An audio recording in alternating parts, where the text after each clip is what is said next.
So how did I end up there? I think one of my business partners now got a PhD in multi-objective optimization, basically how to do lots of things at once. And he told me a couple years ago, he goes, you know what my conclusion is? After 12 years of study, Berkeley, it's all BS. You can only optimize for one thing at a time. So as I look back on my life, I think without knowing it, now I'm a little more clear, I've optimized for like adventure. And so there was a point in my life, I had an okay upbringing, but my dad was in prison when I was born. My mom was married and divorced a few times and a lot of conflict. And at some point in my life, I picked up this book called Amish Society by Hofstetler, this professor.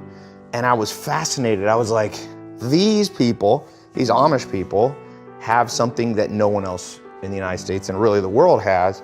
And I was like, I'm gonna try an adventure. So I got on a bus, went to Lancaster, Pennsylvania, and I went to this little town called Bird in Hand. I'll never forget. I got off the bus, walked to this farm. This guy, Daniel Stolzfus, I'd written him a letter and he said, you can come visit me. So I go and it was instantly like being in a time machine back in the 1800s. I walked in the barn and he was shoveling apple pomace, which is when you make apple juice, you get the byproduct is this little fruit stuff. He was feeding his cows and it was him and his two sons barefoot. That was my introduction to a new adventure in my life, which I've pretty much tried to keep replicating. I mean, people see me doing social media and cars and all that, but it's still the same thing. I'm a little bit like you. Like, if you think about life, you can be nihilistic about life. Like, what's the purpose? At the end of the day, you can dissect anything and go, what's the purpose? Some people go, I want to make $1 billion. And you can say to them, what's the purpose? We all die. We all end up in the same small grave at the end of the day. And you can say, I want to become super intelligent, or I want to get married and have kids. At the end of the day, all flesh is grass and you disappear just like the grass eventually. So for me, the best guess I had, and maybe other people, some people have spiritual things and all that, and the best guess I've ever come up with is like, if every day you wake up and you go, I don't have it all figured out, let's jump into something crazy and see what happens. And that's how I got started on social media. I started really dabbling with it in 2012, 2013. And then in 2014, someone was like, you should do YouTube. It's gonna be big. So I was like, let's try a new adventure. And I just started shooting my first videos in January 25th, 2015, I put out this video and it's ended up cumulatively, different versions have like 600 million views. It's gotten a lot of views. I'm here in my garage. Here in my garage and some other similar garage themed ones. Everybody should try to be rich and famous at least once and should get it just to realize it's not as good as you think. But the adventure part's cool.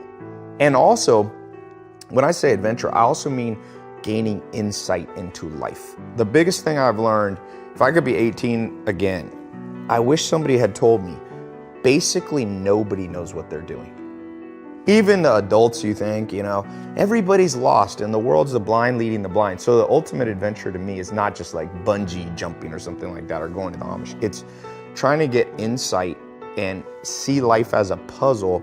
And your goal in life is to seek the adventures that piece the puzzle together. So that at the end of your life, you kind of get it. You kind of get it. I feel like most people don't get what life is. Think about it. It's what is life?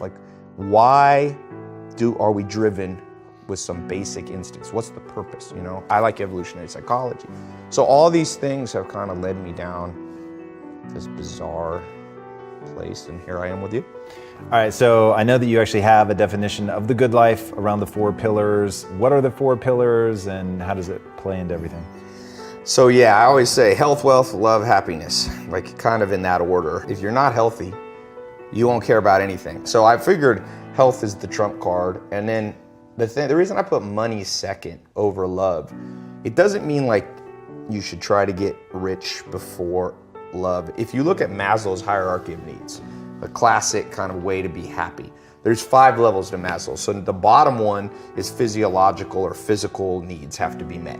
Food, shelter, water. The second one is safety. You have to feel safe. The third one is love. And because if you don't have physical and safety right, you don't care about love. And if you don't believe me, look up the #1 reason people get divorced. It's financial issues. So I just figured money doesn't bring happiness, but the absence of money brings unhappiness. This has been proven all over and over. Daniel Kahneman, Nobel Prize winner, he said, if you make less than 72 grand in America, he's found your happiness suffers because your stress goes up.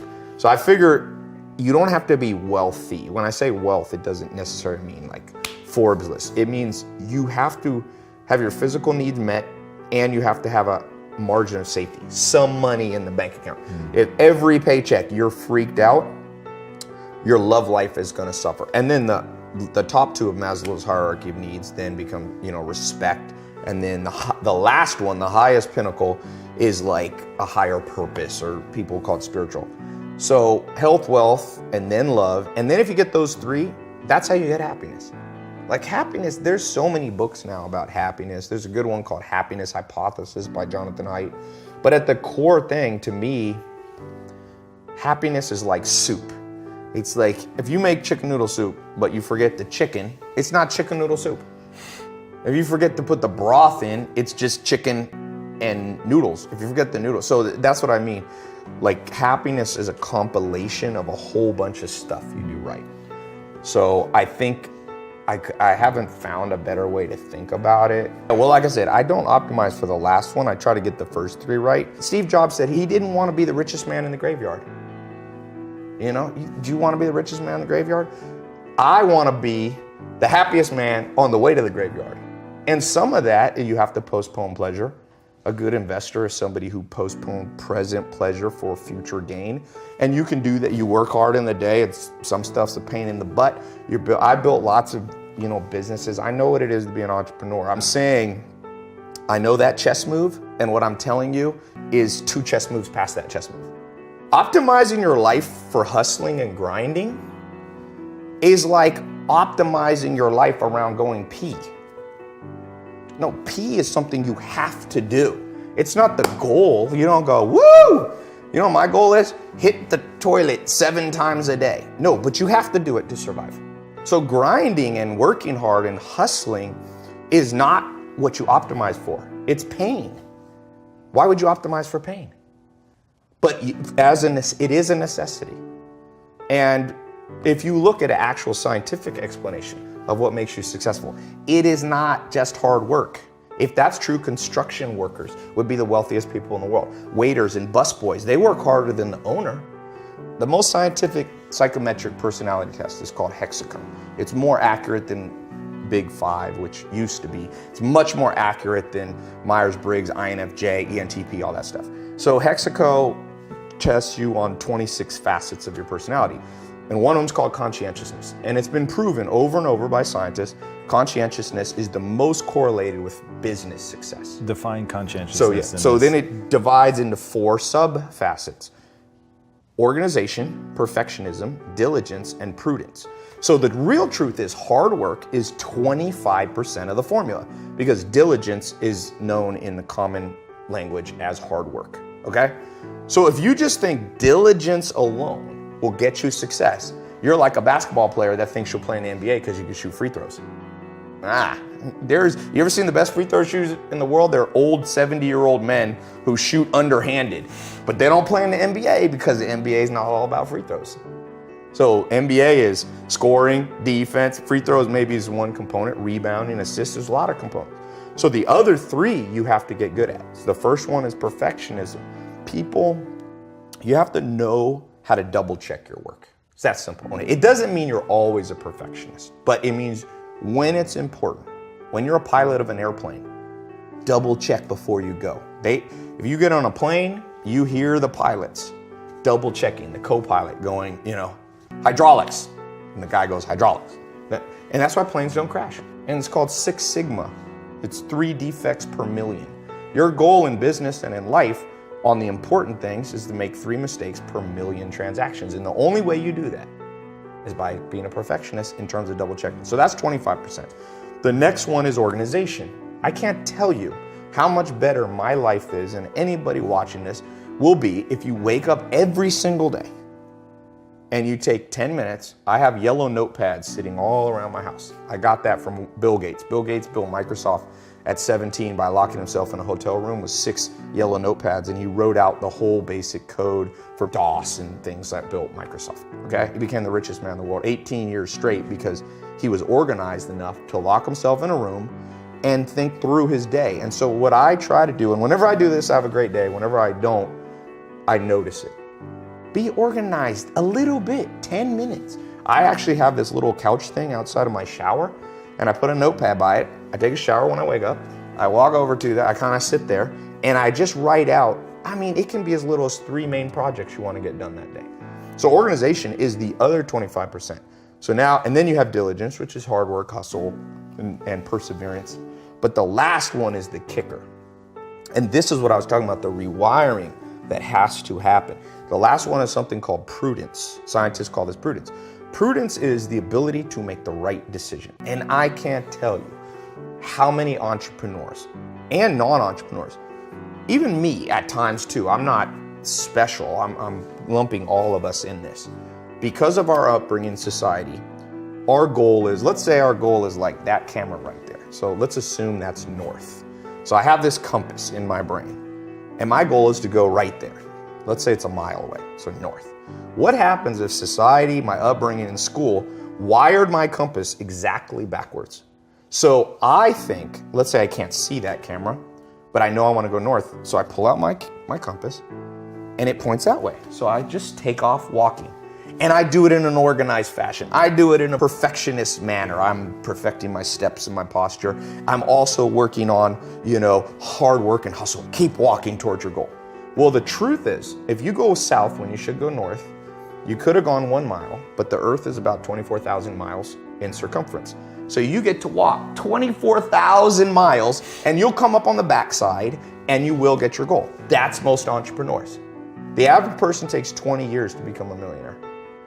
90% of businesses fail within the first 5 years, 80 to 90, depending on what statistic. Most people, I did the math once, the average American has $60,000 saved by the time they're about 60 years old. So my answer, I did the math, you can do this with a simple financial calculator. Everybody in America, your parents, everybody you know will be a millionaire if they live to 160.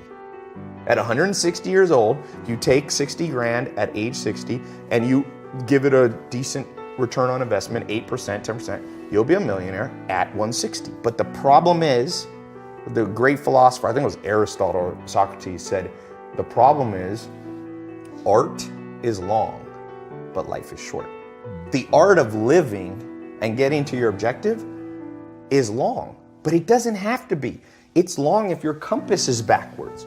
So the whole point of what I was saying about adventure at the beginning is I'm trying to take my south and point it to the true north. And you have to learn that from books and mentors and life experience and listening and finding in-person mentors and all those things. They help adjust your compass. And most people are going to get what they want just about 40 years longer. And that, I live in Beverly Hills, trust me. You go downtown Beverly Hills, there's other people, like I like to collect cars. It's not so much, I've always liked cars. It's not a materialistic show-off thing like a lot of people think. My grandma said I loved cars when I was 1. I used to try to turn the car on in the garage. You go to downtown Beverly Hills, full of Ferraris, the most Ferraris per capita in anywhere in the world. Every one of the guys is 80 or 90. Why do you want a Ferrari at 80 or 90? You want a walker? Somebody's got to walk you into your and then you're going to get in a Ferrari. You know how dumb you look? To me, at 90, you want to be playing with your grandkids. And I've wondered, like, why the heck is everybody 90 in this town, excluding people who inherit their money from their dad? And I realize we're set up for failure because we think we're going north, but we're going south. That's why 50% of people who get married divorce, 80% of businesses fail. That's why 30% of Americans are on some form of antidepressant medication. That's why 60-70% of people are overweight. I mean, in a way, we're kind of fucked, but... Are there like key principles though that you can use to turn that compass so north actually points north? Yes. First one is just like Alcoholics Anonymous. Admit you're lost. And that one's hard for people. You tell people, even for me, sometimes I want to think I'm smart and I got it all figured out. And sometimes I'm like, wait a sec, I'm still lost. And the acquiescence, the admittance of the fact that you're still lost, it gets you on track a lot faster. So if you're watching this and you feel lost, it's better to just sit down and be like, I'm lost. Because the day you admit you're lost is the day you allow yourself to be found by people who can give you a tip. But what's the equivalent of that? Because obviously if you're an entrepreneur, nobody's looking for you. So that's the one They are catch, though. right? Who is? They are. You go to Barnes & Noble, people selling their books. They're looking for you as a customer. So read. Read. I mean, the fact that people argue with me on this reading thing, and people argue with me about mentors. No, just use your own gut feeling. Is that how you learn English? When you were 2 years old, you used your gut feeling to start conjugating verbs? No, you learn from other people. You learn manners, you learn language, you learn all things valuable. You learn to drive from another person. So doesn't it make sense you learn life? So books are just the mentors who maybe are dead now. You want to learn about Steve Jobs? He ain't alive to teach you. But you can learn through accumulated wisdom. And that's why, trust me, very few powerful businessmen I've ever met don't read a lot. Warren Buffett, who I think is the best businessman by far in the world, he has 75 companies that he pretty much runs, 200 billion in revenue. He reads 8 hours a day. He reads 600. He said he slowed down in his old age. He only reads 500 pages a day. Bill Gates goes on reading vacations. Mark Zuckerberg just started a reading once a week book club on Facebook. It already got a couple million followers. And now with audio books, there's no excuse. You got YouTube videos. Let this thing run in the background. And it's better if you can find it. I mean, better than books is in-person mentoring. That's why I do a podcast. Tom was on my podcast. You're a smart dude. I learned from you. Like I learned from you today. I liked your angle on how to get in physical locations. If you launch a physical product, you want to get it in stores, don't be thirsty. Like I said, Casanova said, be the flame, not the moth. Let them come to you. And that's what you did with Quest. And now you sell 1.5 million bars a day. That's good. So if you can pick up one gold nugget, whether it's from an in-person mentor, whether it's from a book, you become very wealthy in knowledge very quickly. One nugget a day. One nugget a day. It's like Charlie Munger, Warren Buffett's business partner, said, step by step you get ahead, but not necessarily in fast spurts. But you have to prepare for the fast spurts by learning step by step. So when the day comes and I launch a physical product, I will hopefully be smart enough and humble enough to be like, like Drake says, if you don't have haters, you ain't popping. So welcome to the world. You want to pop, you're going to get hate. It's interesting. This fascinates me. The more successful, beyond my wildest dreams of my success, the more they ask me questions. The last time I saw Elon Musk, I've had some very interesting conversations with this guy. He's one of the smartest guys I've ever met. Elon Musk, we've talked, I'm not a close friend of his by any means, but we've talked, he goes to the same things. He loves Hollywood. He's always at red carpet things I go to. So we're in the bathroom and he comes and I said, hey, Elon, we talked about books last time. He goes, oh yeah, I remember you, you're the social media guy. He goes, I got a question for you, man. Do you think I should use Snapchat to grow Tesla? So I was like, okay. He goes, I know you know about Snapchat, tell me. So I start talking to him. 20 minutes later, it was a Game of Thrones premiere, 6.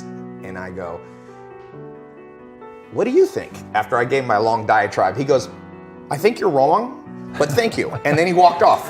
And I was like, this guy is so smart. I realized, you talk about checkmate. I was an idiot because I should have flipped the conversation to get him to teach me for 20 minutes. He walked in the room knowing what he knew. I knew what I knew. But I gave him all my jewels and he walked away with them like a smart guy. I see people making fun of the Kardashians. I'm like, you're gonna make fun of the Kardashians? Look, Kylie Jenner, the youngest Kardashian, in the last 18 months has done $400 million in revenue on lipstick kits and various makeup things with Kylie Cosmetics. Put that in perspective. L'Oreal, Maybelline, massive brands. It took them 50 years as an organization with thousands of employees to do what Kylie Jenner did by herself at 20 at 18. You're gonna laugh at the Kardashians? Do you have to agree with everything the Kardashians? No. But like Abraham Lincoln said, I learn from everybody, even if sometimes it's what not to do. So you can just go into the Kardashians, reverse engineer their success, go, I like this, I like this, I like this, I don't like that, then leave out what you don't like. I've never met a person who's a deity. You dissect anybody, and we all are just, it's like Mark Twain said, all humans are like the moon. You got your light side and you have the dark side. If anybody watching wants their whole life projected up on a screen for the whole world to watch from birth to today, and you think that you wouldn't be embarrassed of a few things, you would be. And I'm sure the Kardashians would be. And I'm sure there's things that I look back on my life and I'm like, you were an idiot, Tai. But welcome to the idiot place called planet Earth. There's just two kinds of idiots, people who know it and people who don't. And if you're lost, just sit down. If you're an entrepreneur, sit down and then reach out from where you're sitting. Grab a book here, grab this, listen to Tom. Listen, there's so many sources. And now we're the most spoiled generation in the world because when you and I got started, I started Google AdWords in 2001. Okay, I got lucky. I just stumbled and I was one of the first people to ever use online advertising. I was in, I think, the second month Google AdWords launched. Whoa. And there was no YouTube videos. There was no Perry Marshall books. There was nothing. You just kind of wasted money to learn. Now, we're the most spoiled generation. Everything, this computer on this phone, iPhone 7, is more powerful than the first rocket that put man on the moon. That cost billions of dollars. Now we get that for under $1,000. And people are still like, I'm lost. Yes, you're lost. Sit down and then open up Safari and go, how to do Google Ads. And you're gonna come up, let's see what I come up with. AdWords, they have their own tutorial. WordStream, Jumpify, you got some paid stuff. Then you have some free stuff on HubSpot. If you sit in a chair, Charlie Munger calls it assiduity. Put your ass in a chair. Sit there and focus without being, the average American right now, the average person in the world, our attention span has dropped to 5 seconds. The sad news is the average goldfish has 6 seconds. We're now competing with goldfish and the goldfish are winning. So if you don't have assiduity to sit down, read, there is no solution for you. You will always be poor because you'll always be beat by somebody who's willing to sit in the chair. Is there a way for people to build that discipline? Yes, pain. And that's why I'm not a big believer in delusion. You asked me one of the rewiring things we have to do in this world. I'll tell you one. You ever heard this myth? Everything happens for a reason, so just accept it. Well, there's kind of truth to that. If I jump off a building and break my legs, yes, everything happened for a reason. The reason was gravity. Like that's why you break your legs, and physics. Legs brittle, concrete not brittle. So, but people interpret everything happens for a reason, be like, well, I was meant to learn from that thing, and then BS. Read Richard Dawkins' The Selfish Gene, one of the most important books written in the last century. He says, organisms that only learn through trial and error lose to organisms that can learn through other people's trial and error. Is anybody here, we got a little live audience, anybody here ever had to be hit by a car to learn to look both ways? I didn't. I kind of learned from just somebody telling me, big car, 2 tons, velocity, smash, dead. And I now always look both ways. So if your myth is that the only way you're gonna learn is just through massive mistakes and trials and error, you haven't read Richard Dawkins' book. If you believe in evolution, or even you don't, you believe in creationism or whatever, why do we have big brains? Because we do have the biggest brains on planet Earth. Not always use them, but we got the biggest potential. It's to be able to what Richard Dawkins called project. So you can literally sit in this chair and predict outcomes without having to do them. Explain though, how does pain allow somebody to get more disciplined? Okay, so going back to that myth of when you see your life and anytime there should be pain, you go, no, it was just how it was meant to be. No, look yourself in the mirror sometimes and go, you know why I'm not happy? It's because I didn't listen 10 years ago and I got in the wrong career. You know I'm not happy? Because I married the wrong damn person. It wasn't meant to happen. Yes, everything happens for a reason. You made a bad choice, but it didn't have to be that way. And the second you build up pain And this, by the way, is not my opinion. If you talk to guys like Dr. David Buss, top 10 most cited psychologist in history, okay? He's one of my main mentors. He told me, I said, do adults change? Like, we do all this self-help videos and podcasts. I said, am I wasting my time? He goes, yeah, kind of. I said, why? He said, well, after 25, it's very hard to teach old dogs new tricks. By the way, that's why I've changed. Most of my stuff targets people 18 to 25. That's why I do Snapchat and all that, because there's hope for 18 to 25-year-olds. Now, if you're over 25, before you get depressed, he told me, but I have good news for you, Tai. I said, what? He said, adults learn through massive trauma.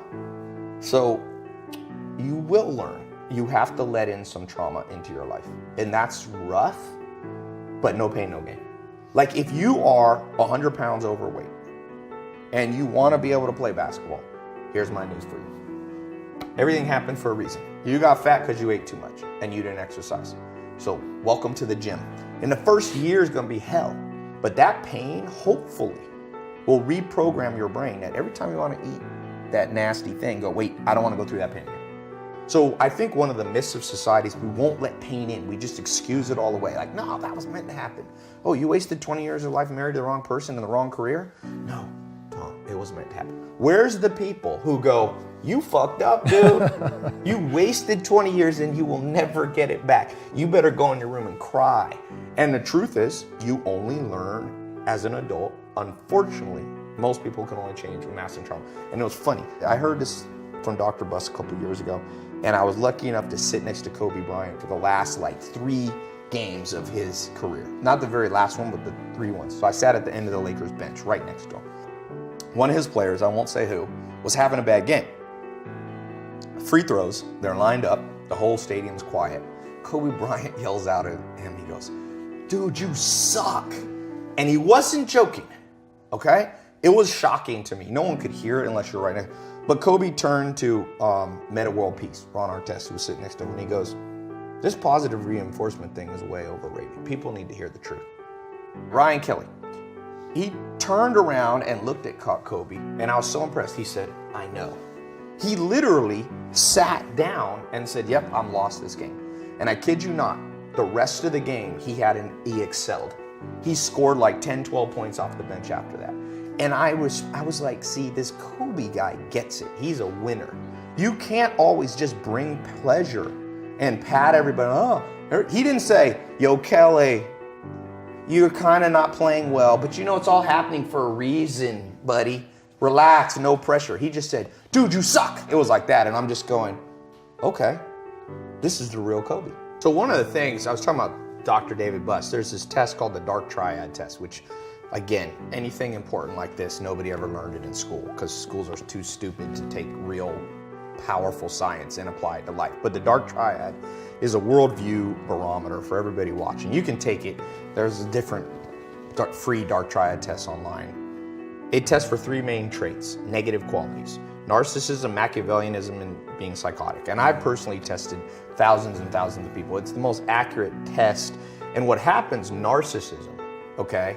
One of the symptoms of a narcissist, it's not just like, ooh, I like to look in the mirror, right? That's what we think of narcissist. One of the classic symptoms is very thin-skinned.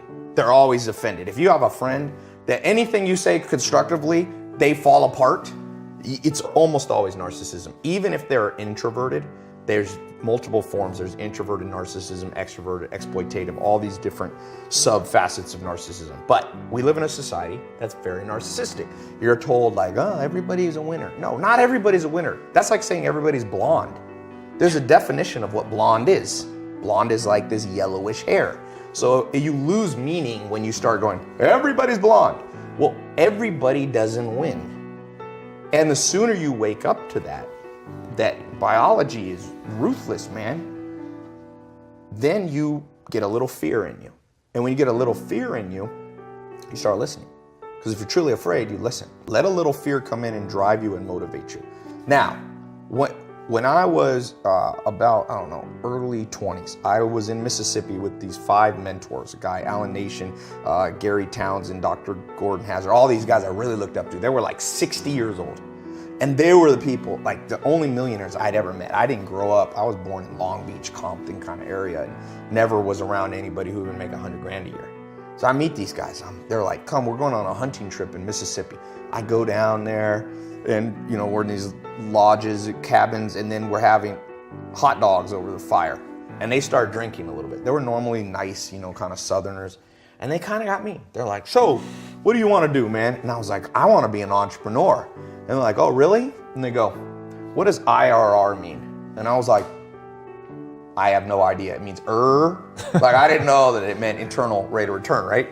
So one of them just goes, you're never going to amount to anything. There's zero chance you'll ever be a successful entrepreneur. They all laughed. And I was like, I don't cry. It was the last time I got close to crying was that I was just like devastated. But you know what? I remember laying in bed that night going, no one will ever make fun of me again for not knowing about finance. So I became a CFP, Certified Financial Planner. And to this day, I can hold my own around the most powerful businessmen in the world. They might know more than me, but I don't come off as a fool. So that was a turning point pain moment, that Mississippi moment for me.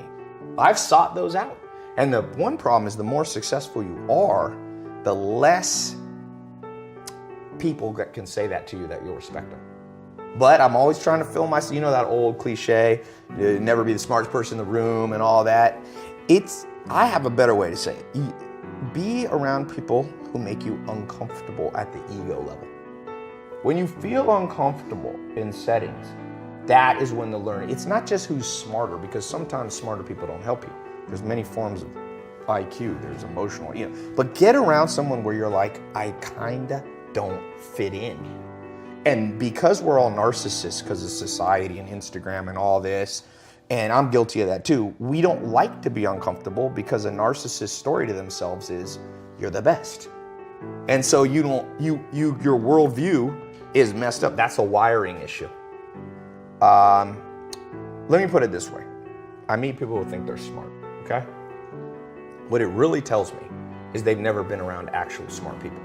If you're really smart watching this, let's say you have 155 IQ. That's what Bill Gates has, and Albert Einstein were up there. My step-grandfather had 155 IQ. He speaks 14 languages fluently. He can write Chinese. He's a chess master. He can play 3 other chess masters without looking at the board while they look at the board and beat all of them. If you're smart, you can do that. If you're not, I got good news for you. Warren Buffett says you only need about a 125 IQ to be very successful. But it's better to stay in your lane and just go, I'm not that smart, but you can hire 155 IQs. But that's an example of what I'm talking about, of this rewiring. Right. So these practical things will change your life. All right, since you have a concept called never be the bitch of your own mind. Yes. What do you mean by that? Your mind is driven by deep evolutionary drives. So, for example, narcissism is a protection mechanism, right? So your mind wants to tell you you're amazing. It makes you its bitch. You have to override that and go, you know what? I'm not that amazing. So let me go learn from amazing people. I think humans, for the most part, learn by osmosis. So it's hard to lecture people into success. But what you could do is you could inspire people to understand this. So for example, if school system could find all the 14-year-olds and find out what they admire in people, right? It's the reason I show Lamborghinis and Ferraris, because I got a lot of young followers. And you know what 19-year-old guys like? Lamborghinis and Ferraris. So I show that part of my life because then they listen to the other stuff. So first you got to lead by inspiration. This has been proven over. You cannot pound stuff into people's brain. People actually do the opposite. When parents tell their kids, you got to read, nobody reads. But if I show a Lamborghini and Ferrari, which is the reward that people want, and then people go, how do you get it? I said, see all these books, I read them and put it, then people, I have more school kids reading books, I think, than anyone in history. I don't say that cocky. I'm telling you, it astounds me because all I had to do was put up a video with Lamborghinis. Right. And so being the bitch of your own brain, the way you learn not to be, the easiest way is to be around people who aren't the bitch of their own brain. Like Joel Salatin, my first mentor, I was lucky enough right out of high school, instead of going to college, I was with him at 19, and he is not a bitch of his brain. He's a man he wakes up and his life's more like of duty. He knows his duty, and whether it's hard or easy, he plows through it. So every day, for example, when you have breakfast at 6 in the morning on a farm, he writes out an organized thing on what he wants to do for the day. When you're the bitch of your brain, you go, I'm just gonna freewheel this day. It's very hard to be organized. Dogs aren't organized. You ever see your dog organizing day? So if you you can either act on the animal side, which is just a wing life, or you can operate from a sense of logic and duty. And so I learned somewhat, I'm not even as good as Joel, to not be the bitch of my mind by just being around him for a while. And so that's the best way. Find somebody that you look at them and you go, this is a person of discipline, motivation, self-motivation. They don't need external motivation. They're motivated from within, and spend all the time you can around them. You know, like someone wants to learn from you, I tell people, go walk up to Tom or a company like this and say, yo, I'll work for you for free for years if it need be, because I need to be around. It's cumulative hours. Arnold Schwarzenegger in his book, one of the great autobiographies, in my opinion, Total Recall, he has this principle, it's called reps and sets. He said, if you want muscles, it's reps and sets. Hours in the gym. And some people, you know, there's a lot of books now on here's how you can work out 15 minutes a day. No, you can't. You're never gonna look like Arnold Schwarzenegger if you work out 15. I don't care what biohacking crap you do. Please spare us. Let's return to common sense. You wanna be Arnold? You gotta do what Arnold did. In the same way, if you wanna learn from mentors, if you think 5 minutes with a mentor will be enough, you don't understand how deeply rooted your wire circuitry is. You got to rewire it, and it takes reps. Instead of reps and sets, it takes hours and days, or days and years. And so I think that if you're young watching this, don't try to become a millionaire too young. Because what you should do when you're young is work on the circuitry part. And then the money will come. Alan Nation told me that. He said, Tai, don't try to become a millionaire in your 20s. And I didn't listen to him. And I wish I had. And luckily I kind of listened to him, but I should have listened more. And so if you could take those formative years and just go on the adventure of like, that's why I went to India and a leper colony and went and lived with the Amish, because I was like, Amish, all the good stuff you have, reprogram my brain. I'm sure on the narcissism score now I score around 40 to 50, which isn't horrific, but isn't the best. Like and I guarantee you, if I hadn't gone to the Amish, I'd have been an 80 narcissist. And my life would have sucked. But now at 40 is kind of an acceptable. 42 is the last test. So it took me 2.5 years with them, you know? And so I think even as an older person, man, my dream in life, even today, is to find some badass and trick them into spending like 8 hours a day with me for 3 days a week. And whenever I do, like I said, 45 minutes with Arnold Schwarzenegger, I was so motivated. Like 45 minutes with Arnold Schwarzenegger lasted me like 7 days. And nothing, I'm not big in self-help, like I watch people to motivate me. That guy's a monster. That's why I'm a big believer in going to conferences. Berkshire Hathaway conference. It's the first week of May of every year. These dudes are gonna die soon. Charlie Munger, Warren Buffett. You can buy a B share for under $500. Buy a B share, you get a free ticket. It's insane. You sit there with 2 men on stage in a stadium of 18,000 of the top investors in the world. Wow. It costs you under $500. You sit there, it's only one day. I fly into Omaha and fly back out almost the same day. And you walk out just motivated. You're with the guy that their business, you know, we meet businesses and they're like, oh, I'm doing 100 million a year. They did 200 billion in revenue last year. And they're two jolly guys that just kind of have fun with life. And I'm like, wow. And first year I went, I sat next to a guy the whole time, didn't pay attention to him. And then on the way out, I talked to him and I found out he's basically one of the richest guys in Europe. And we became friends, and he flew me to Germany to speak to, he has 17 CEOs who work for his different companies. Wow. He said, come meet. And then he walked me from the hotel to do the speech and back. And I talked to this guy, his name is Norman Rentrop. And he, in 2 hours walking to and from the thing, he explained how he built a media empire starting at age 12 to now he's in his 60s. He let me download 40 years of experience. I think he's a billionaire, I'm not sure. He's maybe not quite a billionaire, but 40 years. And that was, I think it's not coincidental that the next year I grew on social media. Because he did old school media like magazines and newsletters, and he told me like, here's how you do it. And it just absorbed, and within 6 months, I was doing all the big stuff that people see on social media. But that hinged on me getting, some people you know a good thing for activity, all you hard workers, get out of the house. You will not grind it in front of your laptop 14 hours a day to success. Go to conferences, go to seminars. There are great ways in the modern world to just meet people. You never know who you're sitting next to. I've probably gone to 20 events in 20 days. Now that's a little much. I go in bursts, okay? I'm a little bit burned out, you can hear my voice. But it was insane. The data, I'm looking at cryptocurrency stuff like Bitcoin. If you put $100 in Bitcoin in 2010, you would have $75 million today in your bank account. 100. Wow. Is that working hard or is that making good decisions? And so for all of you who are really big on the hustle your ass off, hustle in the networking side. It will help you because then you learn what to do from them. And the sad thing is, if you start a business and your first business doesn't succeed, the way your brain works, you have dopamine receptors. Now scientists have found that dopamine receptors add or subtract. So dopamine is the hormone or the chemical in your brain that is the reward chemical. There's multiple ones, neuroepinephrine, oxytocin, all these. But the way dopamine works is like when you go shopping and you buy cool shoes and you feel good, that's a dopamine release. And dopamine drives us.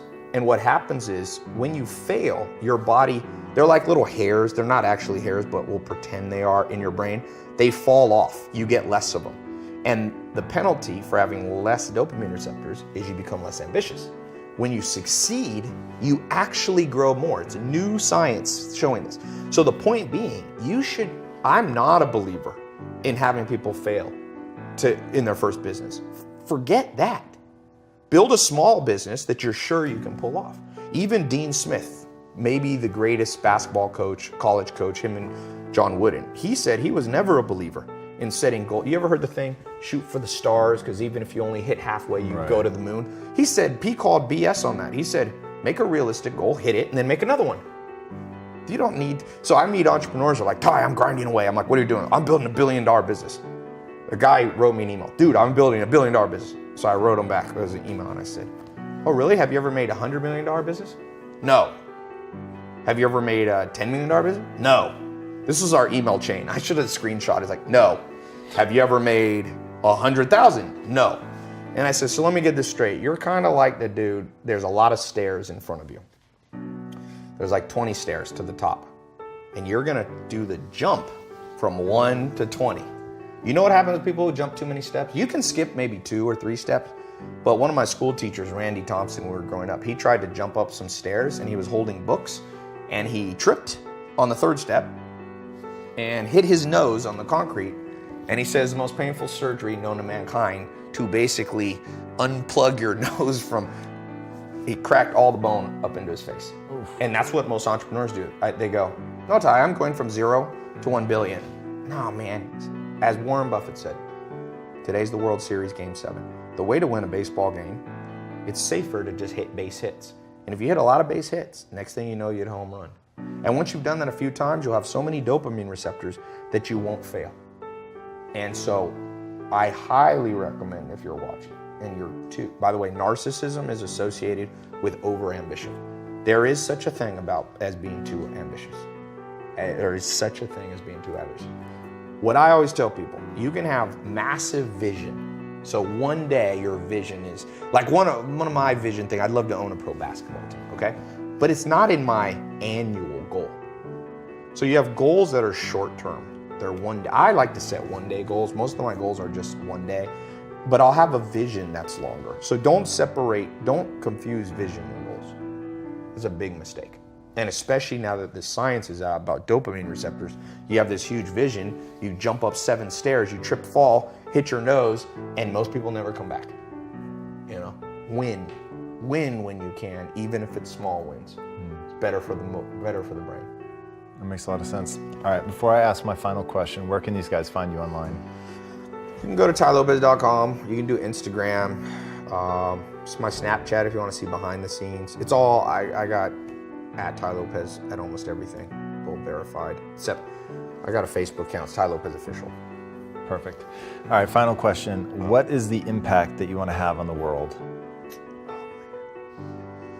What's the impact? Okay, I'll give you two answers. One, it's probably narcissistic of me to think that I can really have an impact on the world. So part of my answer is what the philosopher said, let every man sweep his own front porch and the whole world will be clean. So I guess if I can figure out the puzzle of life for myself and maybe a few people see something, then they sweep their own front porch, we have a clean world or cool life. So that's the non-narcissistic side. You want to hear the pre-Amish? Yeah. Pure narcissistic? No, not pure narcissistic. I try to suppress that part. I mean, you know, I call it the tombstone goal. I think you should think about your tombstone and just reverse engineer it. So you go, what do I want my tombstone to say if I live to age 100? In order to get that, what did my life have to look like at 90? And at age 90 to get that, what did it have to look like at 80? And you work yourself backwards to today. So my obituary goal, my tombstone, I'd like my tombstone to say, here lies a mad scientist. The world needs more mad scientists. And, Meaning people that are trying new things. Yeah, like I said, check out Mahatma Gandhi, check out Martin Luther King, Malcolm X. But those were mad scientists. And go through the adventure of life with that little mad scientist twinge in your eye. And that's all I got.